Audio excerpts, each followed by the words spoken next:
Breaking news చూస్తున్నాం. కుటుంబ వివాదాలకు సంబంధించిన నోటీసులు అందుకున్న నటుడు మంచు మనోజ్, విష్ణు రాచకొండ కమిషనర్ సుధీర్ బాబు ఎదుట హాజరయ్యారు. అదనపు మేజిస్ట్రేట్ హోదాలో సిపి విచారించారు. తొలుత మనోజ్ వాంగ్మూలం తీసుకున్నారు. కుటుంబ సభ్యుల వివాదాల శాంతి భద్రతల సమస్యగా మారకూడదని, ఇక ఇరు వర్గాలు శాంతియుతంగా సమస్యను పరిష్కరించుకోవాలని సూచించారు.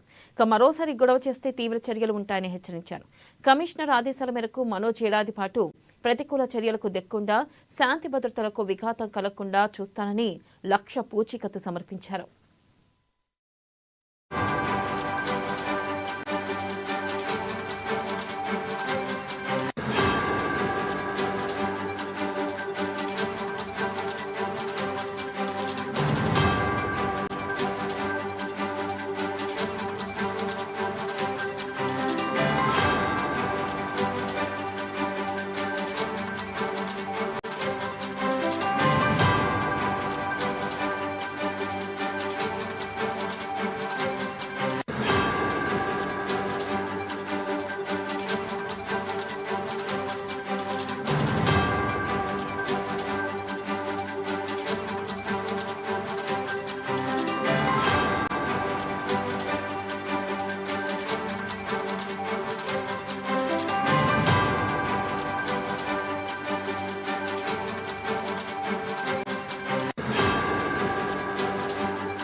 బ్రేకింగ్ న్యూస్ చూస్తున్నా. కుటుంబ వివాదాలకు సంబంధించిన నోటీసులు అందుకున్న నటుడు మంచు మనోజ్, విష్ణు రాచకొండ కమిషనర్ సుధీర్ బాబు ఎదుట హాజరయ్యారు.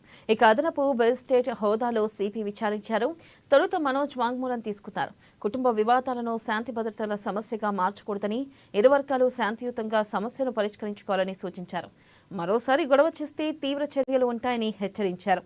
ఇక కమిషనర్ ఆదేశాల మేరకు మనోజ్ ఏడాదితో పాటు ప్రతికూల చర్యలకు దిక్కుండా శాంతి భద్రతలకు విఘాతం కలగకుండా చూస్తానని లక్ష పూచీకత్తు సమర్పించారు.